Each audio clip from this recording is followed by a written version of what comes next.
Welcome back. Another day of the Sara Carter Show. And I wanted you to make sure to subscribe to this podcast wherever you get your podcasts, and watch us on YouTube and Rumble, please. Also, make sure to follow on Twitter, Facebook, and all of your other social media. We're on Instagram as well. Get all those links at saracarter.com. Don't forget, you can get all of those links at saracarter.com. And while you're there, you've got to sign up for our email list. And I'm going to tell you why. Because of the censorship issues that we've been facing, because of what we've seen happen with Google, with Twitter, on Facebook and other platforms. There's a real concern out there that we're going to lose our freedoms, that we're going to lose our rights. And that's what I'm going to be talking to you about today.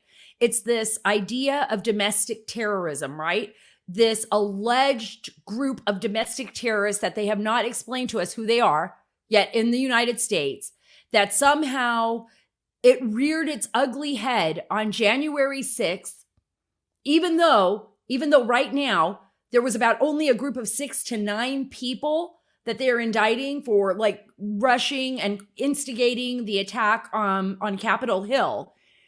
Lawmakers have been, and not just lawmakers, let's talk about, Democrats, there's some Republicans, but former bureaucratic senior officials from the Obama administration that have come out and said, hey, domestic terrorism, white supremacy is on the rise. We have to go after these domestic terrorists. Be afraid, be very afraid, be afraid of your neighbor, be afraid of what can happen to your children. It sounds like some kind of strange, bubbling, percolating monster somewhere in America that we have to be scared of. I'm going to talk to you about that rhetoric and why that is so dangerous. Look, I've talked to the FBI. I've sent an email with a number of questions. I'm going to fill you in on that. I'm going to talk to you about the congressional members who right now are working on expanding domestic terrorism laws. What that means to you and your families. This is not about going after Al-Qaeda. This is not about going after Islamic State. This is not about going after foreign terrorists. This is about going after American terrorists. And you say to yourself, hey, guess what? I'm not a terrorist. They're not going to come after me. What do I do? I'm going to explain to you why you should be worried. And why these laws are so intrusive and against our Constitution. Because they are. And they won't just affect the people you think they're going to affect, those people that may or may not be a threat. But you have to entrust that the government that is in place is a government that you can trust with these tools.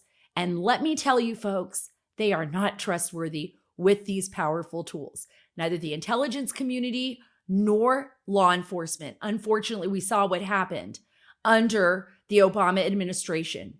And I'm going to explain to you all of that and more. But first, today's podcast is sponsored by the Association of Mature American Citizens. Yes, that's AMAC. AMAC is an organization that I absolutely believe in. It is the only conservative alternative to AARP. So I want you to go to amac.us/Carter. That's amac.us/Carter. You will not regret it. It's an organization that I believe in, and it's one that I know you would love to support and believe in too.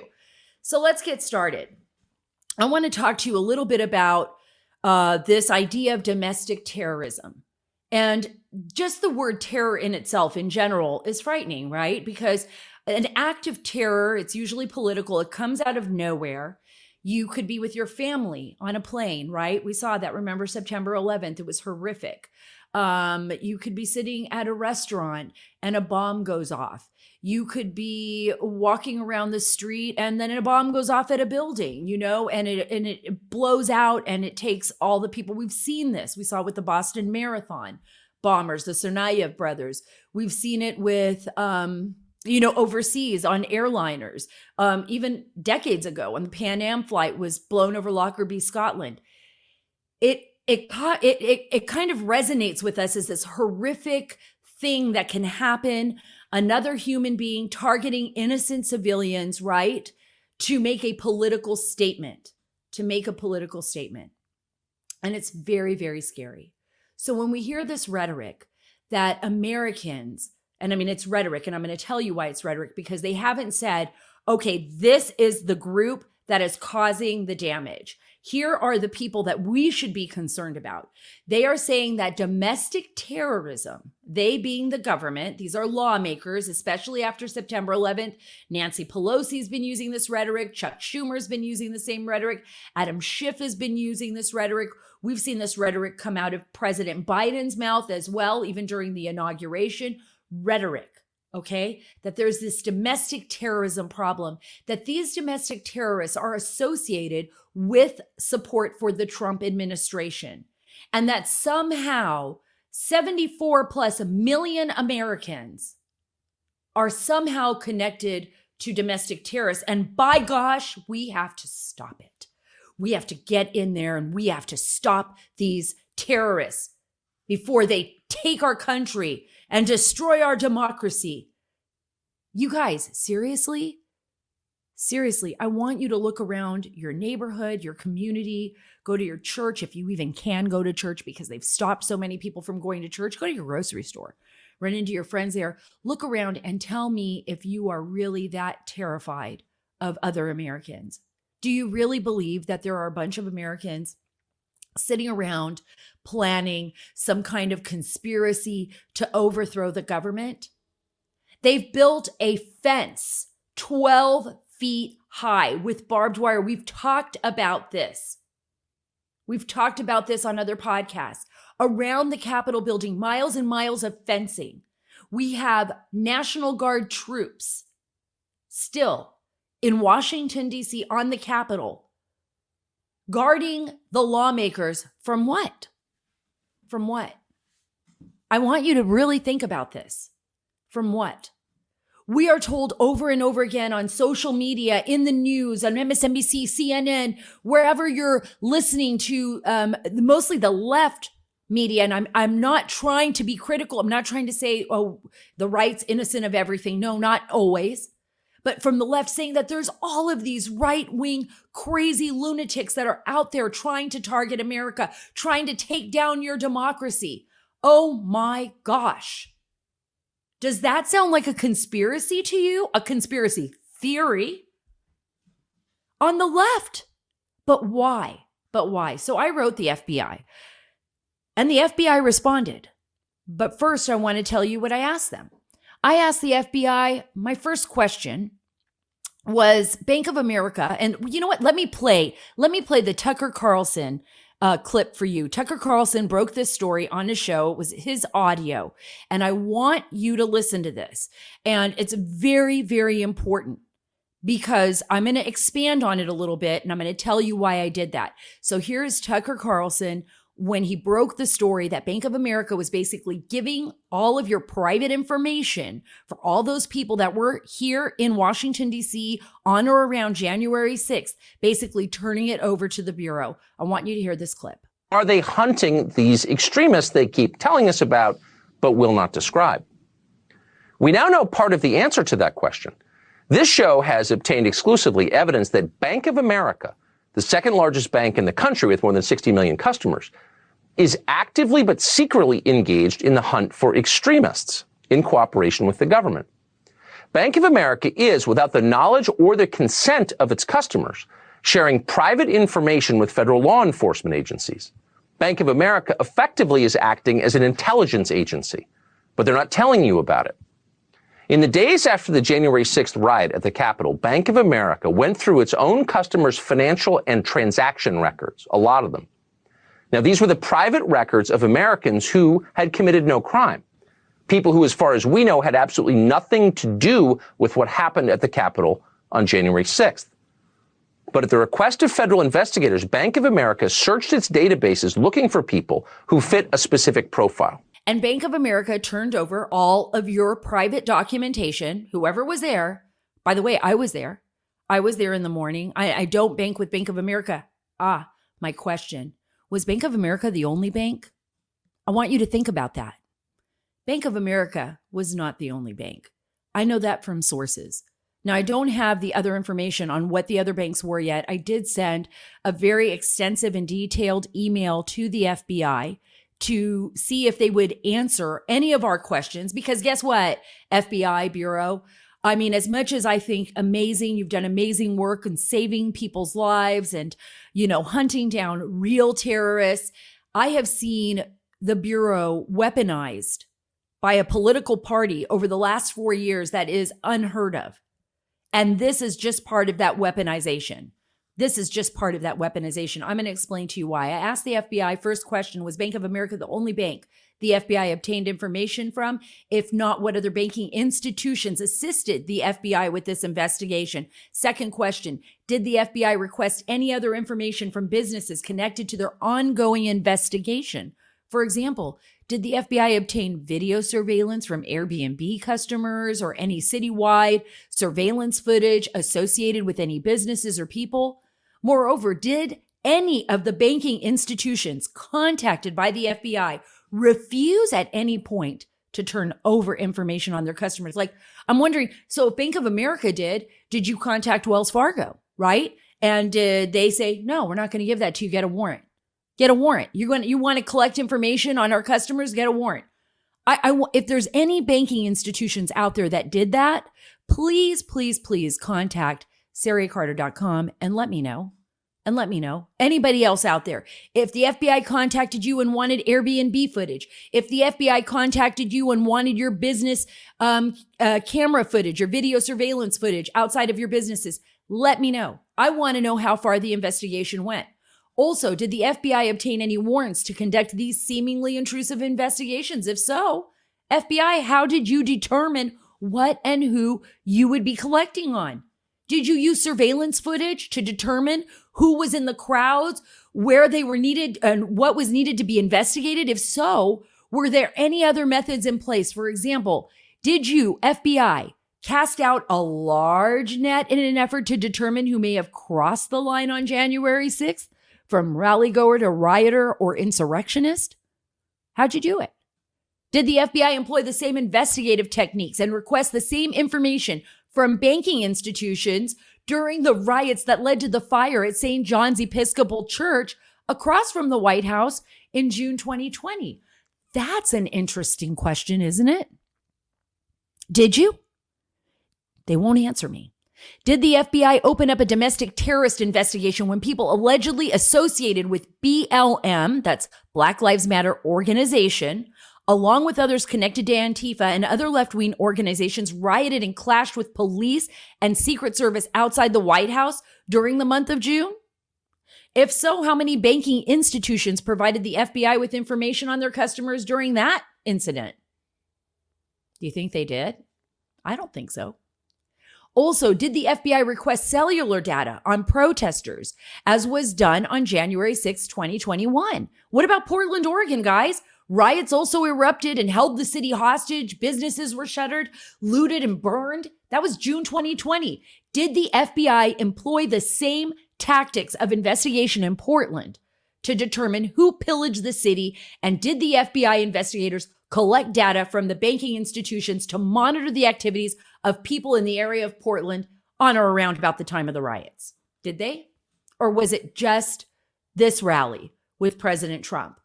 That, my friends, those answers are so revealing. Those answers will be so revealing because guess what? The FBI wrote back and they would not answer or fully answer those questions to me. They would not explain if they did or did not employ those same tactics. The FBI instead walked around the issue and said it wasn't up to them to determine whether or not one group could be designated a domestic terrorist group. I think this is really insane here. I want you to think about this. The FBI, I know, isn't the person or the agency that can actually determine whether or not a group is associated with domestic terrorism. The lawmakers have to do that. And right now, that's exactly what they are doing. That's exactly what they are doing. Let me tell you a little bit about Congressman Brad Schneider. He's out of the District of Illinois. And he has a new Domestic Terrorism Prevention Act of 2021 in place, which would strengthen the federal government's efforts to prevent, report on, respond to, and investigate acts of domestic terrorism. by authorizing offices dedicated to combating this threat, requiring these offices to regularly assess this threat. I mean, this is all doublespeak, right? And providing training and resources to state, local, and tribal law enforcement. And they're going to work with the Department of Homeland Security and the Department of Justice and the FBI, and it will allow them to monitor, investigate, and prosecute cases of domestic terrorism. Well, how do you do that? How do you collect information to prosecute people?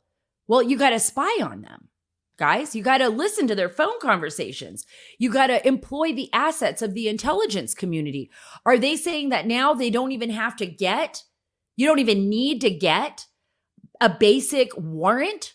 Or what type of warrant will this be? It's not going to be a FISA, right? Like 1978, the Foreign Intelligence Surveillance Act warrant, which will allow, if you can prove it, you can take it basically to the FISA court and say, hey, I believe this person is talking to a foreign terrorist and they've been in communication. I'd like to spy on them. I'd like to collect their data and information. And this is the reason why. But remember, this is what they did to Carter Page. And Carter Page was in no way, shape, or form a terrorist. And he was in no way, shape, or form working with enemies of the United States. And in fact, he was somebody who actually assisted the United States. But for political purposes, the FBI weaponized the FISA court system, which they had been doing for a while because, come on, under the under the Obama administration with Biden, when Obama was president, the Foreign Intelligence Surveillance Court basically chided on their way out when President Obama was leaving office and they had to reveal everything that was going on. The Foreign Intelligence Surveillance Court basically slammed them and said, you violated the Fourth Amendment of the Constitution of the United States. You cannot expand your powers like this. This is unacceptable.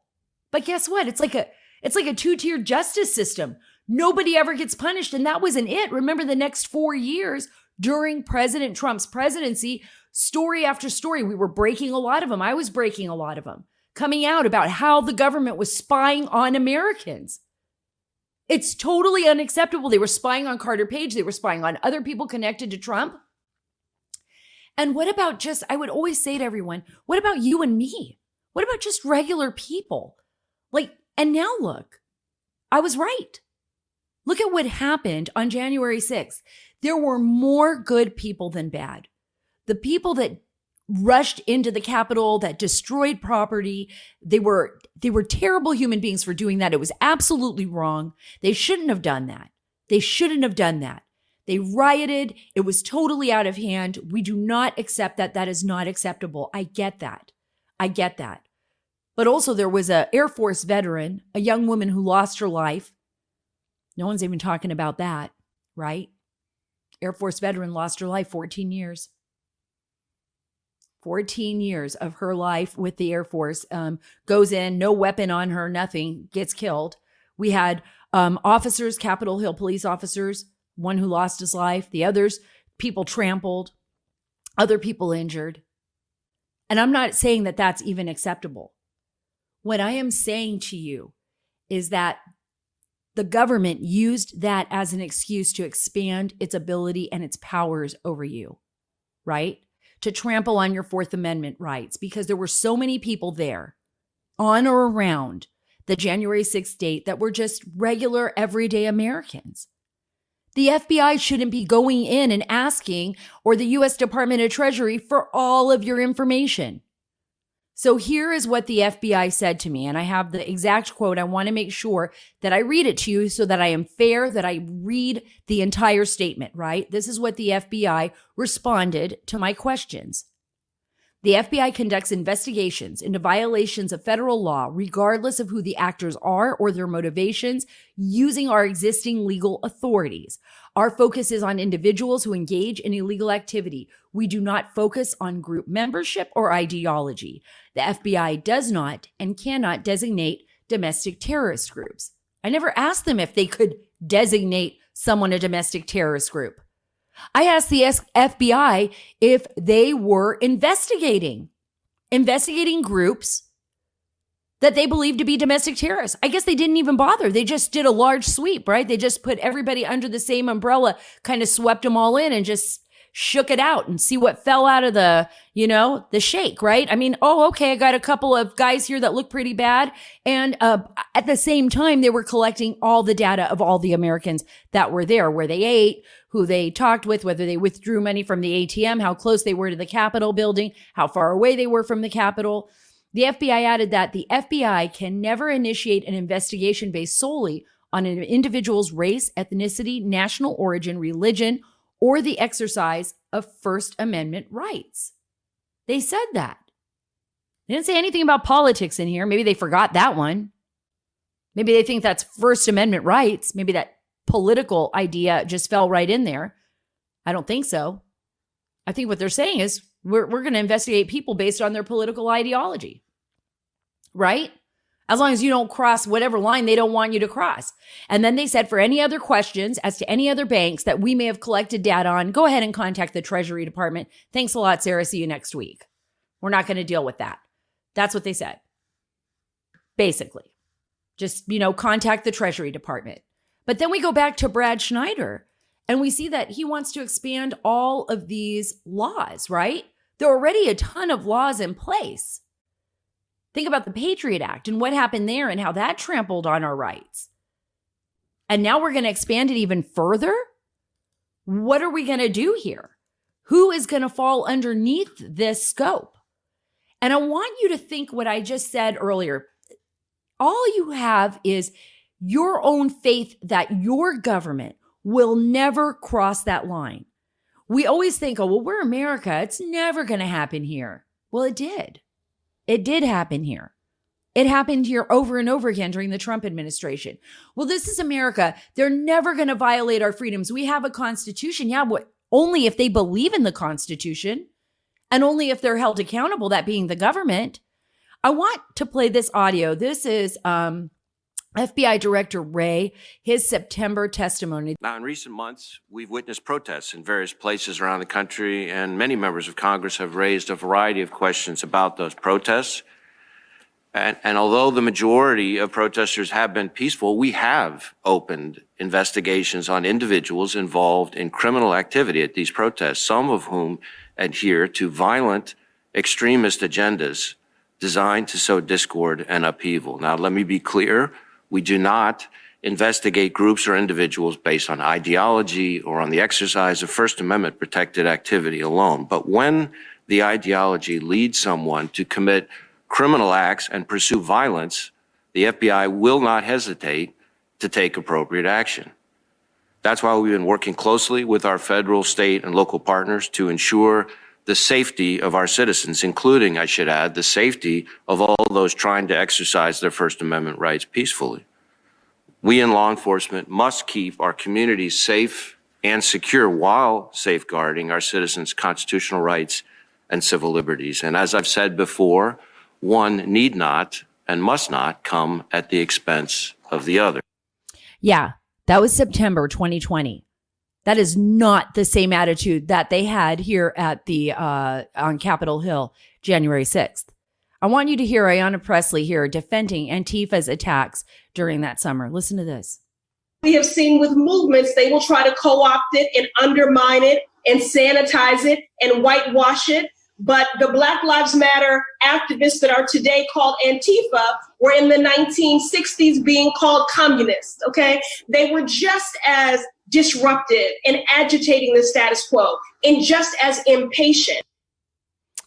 So basically, they can do the BLM, Antifa, any group that feels that they can rise up against the establishment that's on the left is basically okay, right? It's all okay. Because remember in Portland, they didn't want anybody to do anything. They didn't want the National Guard coming in. We saw that in Seattle too. They didn't want anybody coming in. The streets were like being torn up. Businesses were shuttered. We saw fires. We saw attacks. We saw riots all summer. Nobody even talks about this. My point here, just for you to understand where I'm going with this, is that the FBI and the DHS did not employ the same rhetoric or tactics then that they are doing now. I mean, there is a move and it's like fast. It's like, oh my gosh, it's so fast, you guys. It's like, we got to get these laws passed. We got to catch these domestic terrorists. Let's get these laws passed. Don't look yet. Let us pass these laws. And when we do, you guys are all going to be safe. From what? I want you to listen to Chad Wolf here. This is in the summer, and this was during the Portland riots last year. Listen to this. This was former DHS Federal officers secretary. have faced assaults from bricks, baseball bats, sledgehammers, Molotov cocktails, mortar-style commercial-grade fireworks, accelerants, IEDs, and other violent weapons. Since July 4th, federal officials in Portland have made 99 arrests, and DHS officers have experienced 277 separate injuries. Those injuries range from minor to serious, to include several who may have permanent eye damage. Did you hear what he just said? MSNBC, CNN, others, they paid no attention to this. I want you guys to understand this. I want you to really understand this. That's why we're playing that clip. All of those officers that were injured, all of the threats against those officers. Did you ever hear about the rise of domestic terrorism other than when President Trump said, we need to designate Antifa a domestic terrorist organization, which of course the Biden administration, no way. But those 74 plus million Americans who supported Trump, oh my gosh, terrified. Anybody who likes Trump is just a domestic terrorist that we're going to have to listen to their phone conversations, folks. We're going to have to investigate them before they take down our country. Do you hear the rhetoric? Do you hear the rhetoric? How dangerous this is? What the government is doing here? What they are trying to do to expand those laws. And for any of you who are like, yeah, well, whatever, because I hate, President Trump and I love President Biden and I can't stand anyone who supports President Trump, you will not be free from this. You know that, right? You know that historically, once freedoms are taken, they are taken away from everyone. And you can't trust who will be in office next. Could be President Trump, and then he'll have all those powers, right? Could be somebody else.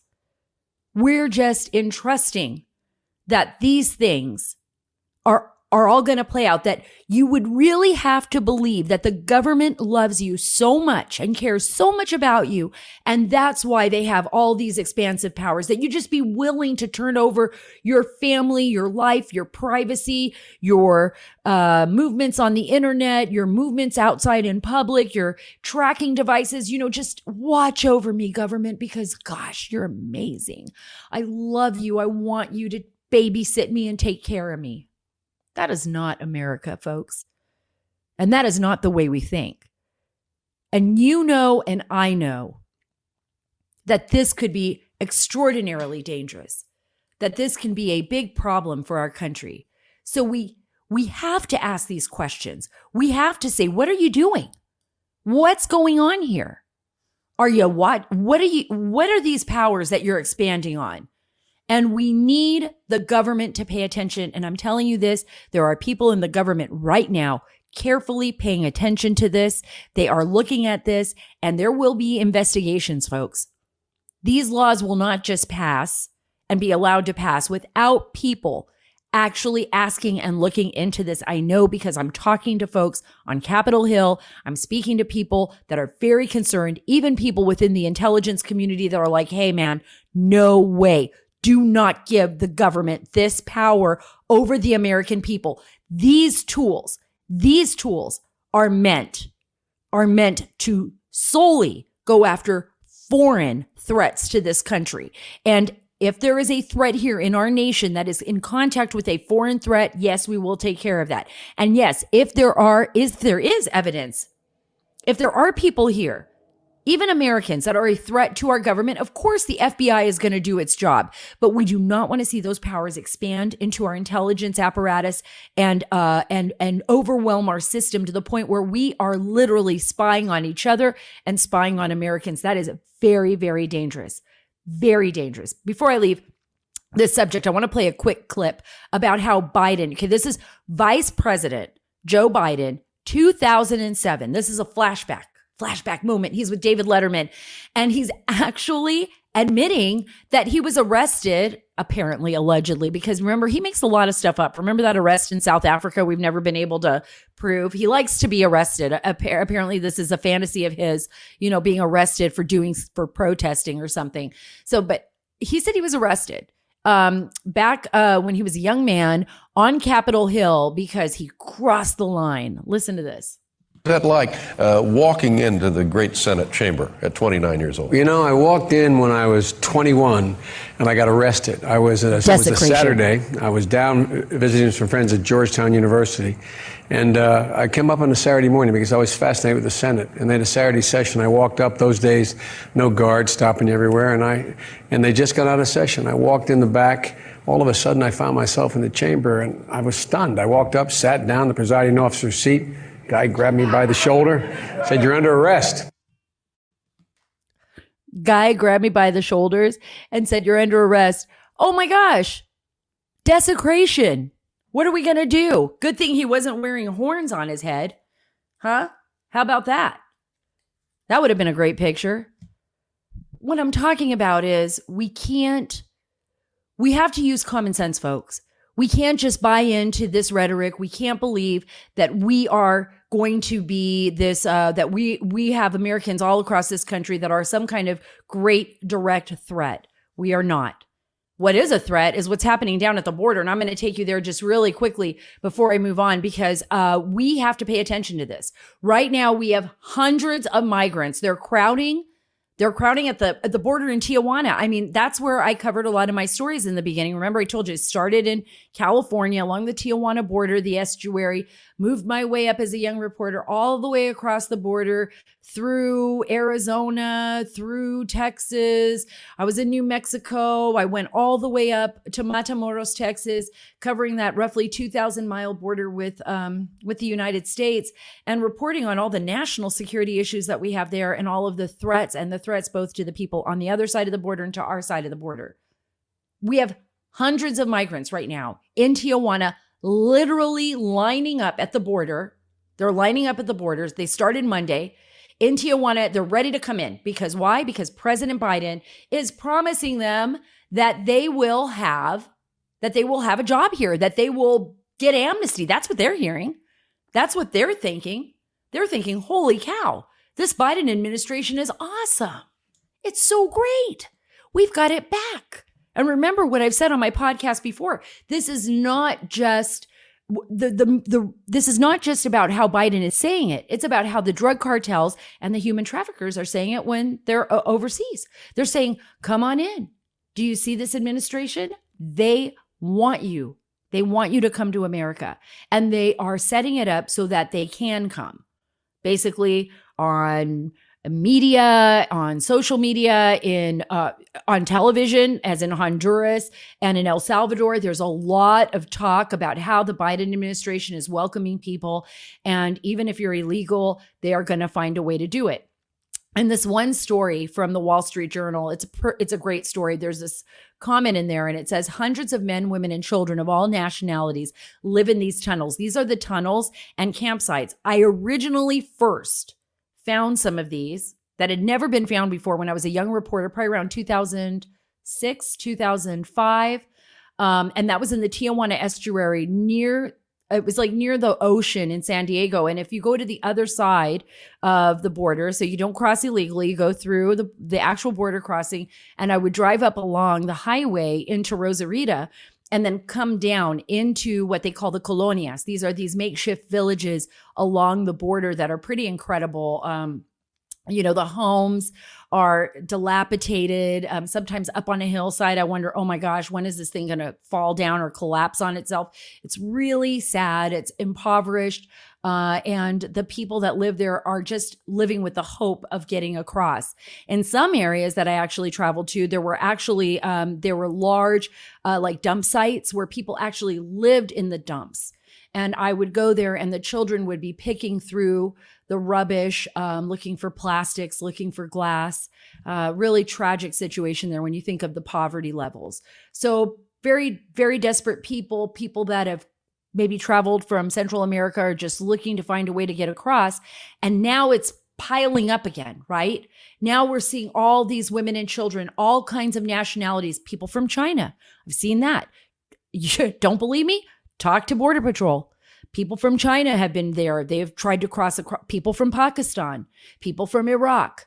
These are areas where people are getting ready to make the run and come across. And it's a lot harder right now in San Diego, actually. But there are 4 drainage tunnels that run about 70 yards under Highway 1 in the Tijuana estuary. I actually, those were the ones that I discovered, and they connect this village that I was at. It was called Colonia Laureles. It was part of the wetlands of the Tijuana River National Estuary Research Reserve. And it was literally just 15 feet from the U.S. border. Now there's a lot more fencing in that area, but the people are piling up there again, and they're getting ready to cross. It's pretty intense. I don't know what's going to happen as spring rolls around. I'm hearing from a lot of the Border Patrol agents and the people that I have been dealing with in Immigration and Customs Enforcement, as well as DHS, that we're going to be looking at thousands and thousands of people and undocumented children coming into the country. That is going to be a huge issue for all of us. You guys, we are living in different times. I remember at the end of 2020, I was saying to everyone, like, okay, 2021 is coming in. It's going to be a great new year. We are going to move forward. And I still want to believe that. But 2021 has been a tough year already. I really believed, like I'm sure most of you believed, that 2021 was going to just be the most awesome year as compared to 2020, because nothing could be worse, it seemed, unless there was a personal tragedy in your families, and especially with COVID, that nothing could be worse than what was happening during 2020. The world economy was shattered. We have COVID. We're on lockdowns. Our kids are not in school. Our lives feel upside down. On top of it, there's been an increase in depression, an increase in drug addiction. My gosh. 2020 and all the businesses that closed down. It was just like, please go. Let 2021 ring in. Let's get this new year started. And then 2021 comes in and we're thinking, awesome. Yes, Operation Warp Speed, the President Trump's Operation Warp Speed, not President Biden, but going to give credit to Biden as well. We've all got to work together. We're going to get people vaccinated. Our masks are going to come off. We're going to be free. We're going to see people's faces again. I'm going to go to the store and smile at everyone and wave and bother them with all my crazy small talk. It's not going to sound like I'm in a library everywhere I go. Do you guys feel that way? Because I feel like I'm literally in some kind of like horrible dream. And then I hear Fauci again. And he is like, we might have to wear our masks until 2028. No, just kidding. 2023, 2022. I'm so confused. He's like, he doesn't want us to take our masks off. Guys, he doesn't want us to take I want to see your faces. I love human beings. I know it's crazy, but I do. I love mankind. I want us to see each other. Now someone's going to get mad because I use the word mankind, because I didn't say humankind or something crazy like that in this crazy world that we live in. Let's just figure this out together. Our confusion over mask and no mask, our confusion over the Dr. Fauci, who the media treats like a god, like he's Zeus, like he can do no wrong. I want to play Dr. Fauci for you and why the majority of Americans, and for that matter, the world, is so confused over how to handle coronavirus. Let's start with this clip. March 2020, 60 Minutes. This was Dr. Fauci's statement. This was March 2020. Listen to this. People should not be walking around with masks. You're sure of it? Because people are listening really closely to this. Right now, people should not be walking. There's no reason to be walking around with a mask. When you're in the middle of an outbreak, wearing a mask might make people feel a little bit better, and it might even block a droplet. But it's not providing the perfect protection that people think. Not providing the perfect protection. And often there are unintended consequences. People keep fiddling with the mask and they keep touching their face. Okay, guys, that's pretty definitive, right? That's pretty definitive. When he says that, he's a virologist. He's an epidemiologist. He's an immunologist. He knows all of these we're relying on him. He's like, don't get those masks. You're going to be fiddling with your face. You're going to be giving yourself some kind of other illness. I mean, look. And then all of a sudden, out of nowhere, he starts telling us that we've got to be wearing those masks. Like, we're not going to remember this statement. Like, we're not going to question. And for the most part, no journalists really questioned him. He just made stuff up. He just steamrolled them. He didn't give a direct answer. This is a guy that's supposed to be of the science. So when he tells me this in March and he's saying it's not going to do that much, I believe him. Now listen as he backtracks. This is June 17th, 2020. Masks are not 100% protective. However, they certainly are better than not wearing a mask, both to prevent you, if you happen to be a person who maybe feels well but has an asymptomatic infection that you don't even know about, to prevent you from infecting someone else. But also, it can protect to a certain degree, not 100%, in protecting you from getting infected from someone who either is breathing or coughing or sneezing or singing or whatever just alive. It is in which the droplets or the aerosols go out. I thought that he had said just in March that it really wouldn't do anything, that these droplets, like if you're just alive and talking to someone, you're going to be a potential problem. Now, this is June 17th. So now we're really confused, right? So now they have to rearrange everything, the messaging, the narration. But we've never lived in a time like this before, where we can be so easily brainwashed, I swear to you, through the media. It's like the media says one thing and then moves on to the next thing, and everybody kind of forgets, even though it exists there in like some historical form, like video. It's like, no, now you have to wear masks. So let's just move to November 15th. This is Fauci talking about vaccinating people and whether those people that had been vaccinated still need to wear masks. He is now talking to Jake Tapper on CNN, November 15th, 2020. Listen to this. He has been immunized. I guess for Pfizer, it's 2 doses. I'm not sure what it is for Moderna or the other vaccines coming down the pike. But once the process is complete, does that mean they can take off their masks? They don't have to social distance. They can just go about their lives as before? I would recommend that that's not the case. I would recommend you have an added area of protection. Obviously, with a 90+% effective vaccine, you could feel much more confident.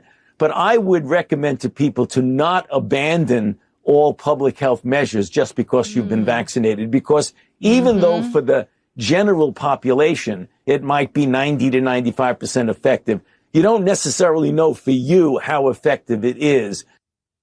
What? Why do we get vaccinated anyways, if it's not to be effective?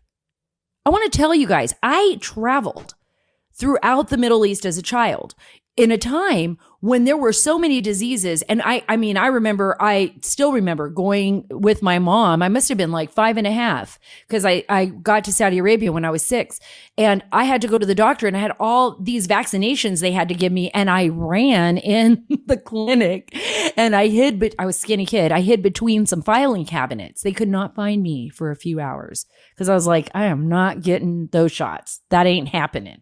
This is not going to happen. Boy, did it happen. And everybody was mad because they could not find me. And my mom took me to Saudi Arabia. I got the shots. I didn't wear a mask. Went on a plane. I traveled all over Africa. I traveled Saudi Arabia. I traveled all over the region. I was a young kid. My mom traveled. My dad traveled. We got the flu here and there. We got sick here and there. We had all of the shots. And of course, it's always a risk. You can end up catching something. I traveled all through Afghanistan. I traveled through Iraq. There are things that are there. Malaria, diphtheria. There's things that are in remote villages, that viruses that maybe my body is not accustomed to. But that doesn't stop me from living life. It sounded like what Fauci said on November 15th is like, oh, heck. Although in March, we didn't need to wear a mask, March 2020, June 17th, 2020, he's like, maybe you're going to want to wear the mask a little bit, people singing, ha ha ha, telling a little joke here or there. And then with Jake Tapper on November 15th, he's like, okay, even if you're vaccinated, you're still, I'm not saying, unless we're 95%, is anyone 95%? When I walk out of my house every single day to go to work or to drive my car or to board a plane or to cross the street or to go for a run, I mean, am I 100% guaranteed that nothing is going to happen to me? Am I? Are you? Because I would love to know if you are. Who are you talking to and what kind of magical powers you have? Because nothing is guaranteed. I can tell you that. Now I want you to listen to Dr. Fauci as he talks to Bret Baier. This is this year, February 8th. He is talking to, I love Bret Baier on Fox News. Listen to this interview. Going to be a time when we're going to be no masks. When is that time? If you had to guess, going to a sports game, going to a theater, going to a concert without a mask. Brett, that will really be dependent upon how we get the level of virus in the community down. If we can get, and I have used this as an estimate, it's not definitive, that if we can get 70 to 85% of our population vaccinated and get to what we would hope would be to a degree of herd immunity, which really is an umbrella or a veil of protection against the community, where the level of virus is so low, it's not a threat at all, then at that point you could start thinking in terms of not having to have uniform wearing of masks.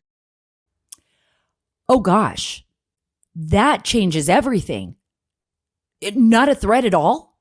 So what he's actually saying is that you will all be wearing masks for the rest of your life because there is always a threat, whether it's COVID-19, whether it's some bacteria, whether it's like a virus, a flu, whether it's pneumonia, whether it's, even if whatever it is, I don't know. There's something out there that we haven't figured out yet. I know it. Wearing a mask forever. Wearing a mask forever. We don't want any threats. Eventually, they're going to tell us not to leave our house again. You could just order on Amazon. Bezos will be so happy about that. He will make so much money. So much money. So much more money than he's already making, right? We're just going to have little drones drop our stuff off at home and we're all going to work from the shelter of our homes because, oh gosh, what could be going on out there? You guys, this is not healthy. Do you think it's healthy that we walk around and we don't even see each other's faces? That our children go to school and have a mask on their face all day? That is so not, that is just beyond me. I like to see people's faces. There is a certain feeling, a sense of like, hi, and you see someone's face and you talk to a stranger and you wave at them and you hope they're not like a serial killer. Hey, how you doing? Life is full of risks. Just living is risky. Just living. I know it's scary. We don't even want to talk about it. We all go somewhere. We all die. Whatever your belief is your belief. But that's just a fact of life. There is nothing we can do to change that unless we download ourselves into one of Elon Musk's computers. I'm sure of it. Right? So what is going on here? Why? Why are these folks like Dr. Fauci so determined to keep us in masks? I want you to listen to my last clip. This is it. Listen to this. You don't want to miss this. Dr. Fauci talking to Dana Bash on CNN about masks. I think Americans might have to wear masks into 2022. Because it depends on the level of dynamics of virus that's in the community. And that's really important because that gets back to something again that you said. If you see the level coming down really, really very low, I want it to keep going down to a baseline that's so low that there's virtually no threat, or not no, it'll never be zero, but a minimal threat that you will be exposed to someone who is infected. So if you combine getting most of the people in the country vaccinated with getting the level of virus in the community very, very low, then I believe you're going to be able to say, for the most part, we don't necessarily have to wear masks.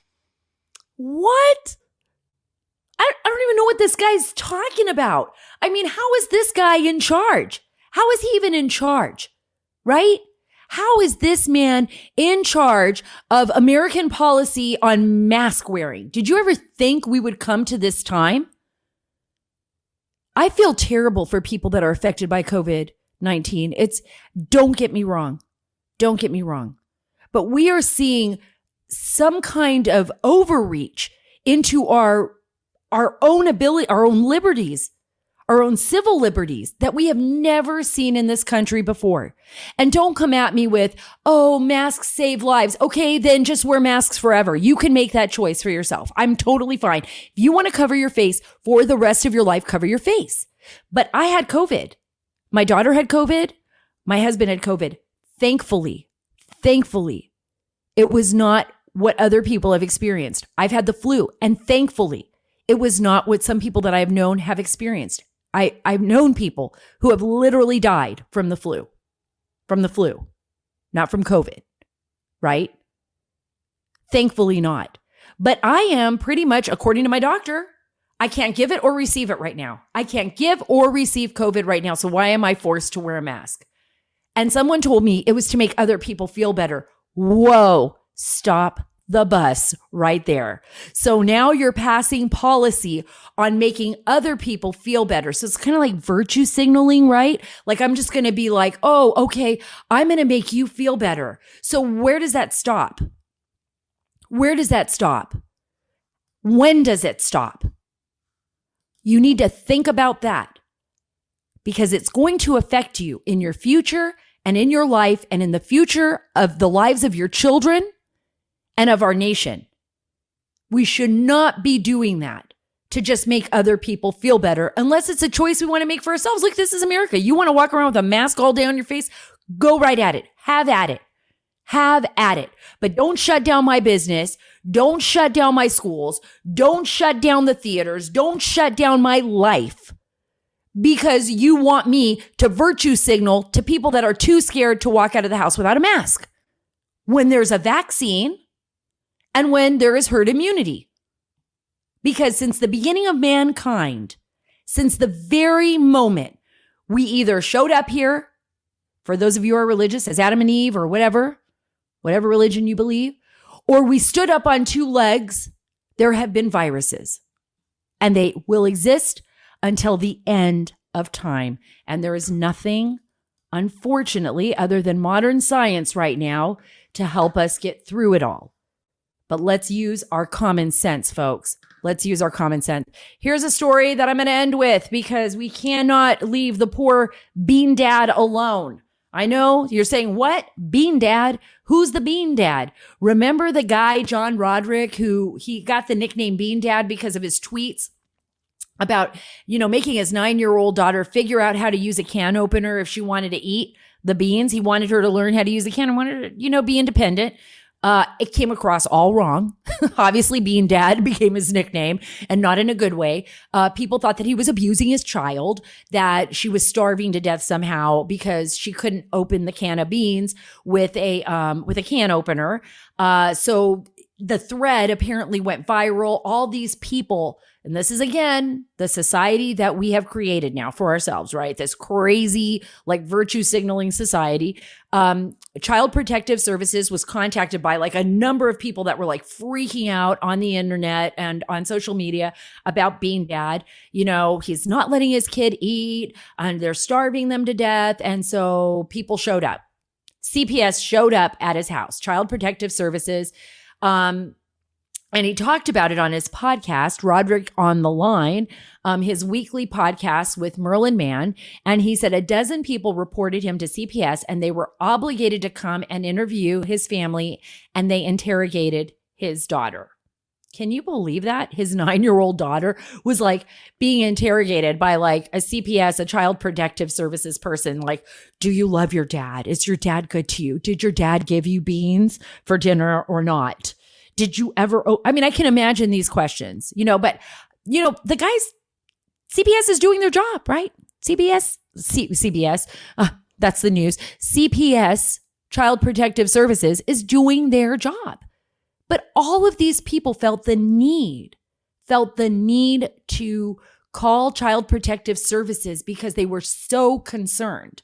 And we've heard all the craziness too. I mean, I'm talking like really whacked out stuff out there. Like I've heard, feminists saying now that, people should have their children, like Trump people, remember that, should have their children removed from the home and they should be going to re-education camps. Remember all of that with the kids? I mean, this is just crazy times.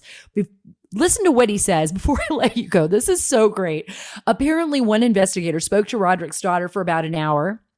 I was talking to her privately and she said, what do you like about your dad? And what do you not like about your dad? And apparently Roderick's daughter told him about this, afterwards, what she answered. It turns out that she doesn't like the fact that he gets tired of playing Legos faster than she does. So there you go. Roderick was obviously let off the hook.